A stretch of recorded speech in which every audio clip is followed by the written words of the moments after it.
बहुत समय पहले की बात है। मध्य प्रदेश के एक छोटे से गांव करोंदा में एक मशहूर सपेरा रहता था, भीरा।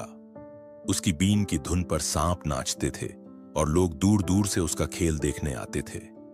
लेकिन भीरा में एक लालच था, नागमणि पाने का। कहते हैं कि अगर कोई सपेरा नाग और नागिन की जोड़ी को मार दे तो उनके अंतिम सांस लेते ही नागमणि प्रकट होती है। भीरा को यह मान्यता किसी तांत्रिक ने बताई थी।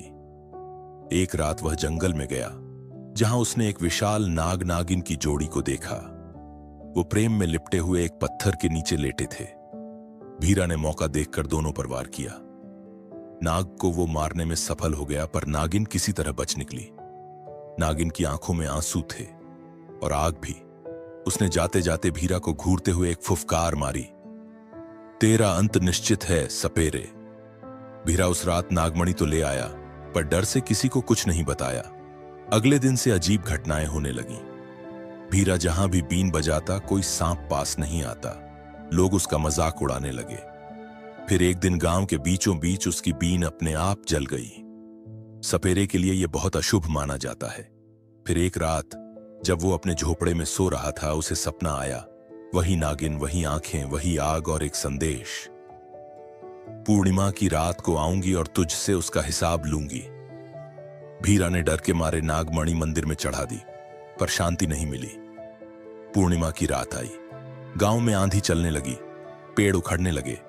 झील के पास वो नागिन एक इंसानी रूप में प्रकट हुई, सुंदर लेकिन आंखों में भयानक गुस्सा। भीरा भागा, लोगों से मदद मांगी, पर कोई पास नहीं आया।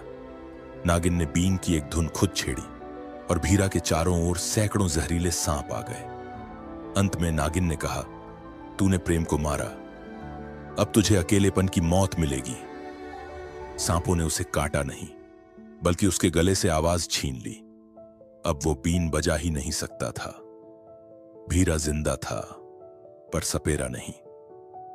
सीख: प्रकृति के नियमों से खिलवाड़ करोगे तो उसका न्याय अनिवार्य है, चाहे तुम इंसान हो या सपेरा। और भी अच्छी कहानी सुनने के लिए वीडियो को लाइक करें, चैनल को सब्सक्राइब करें।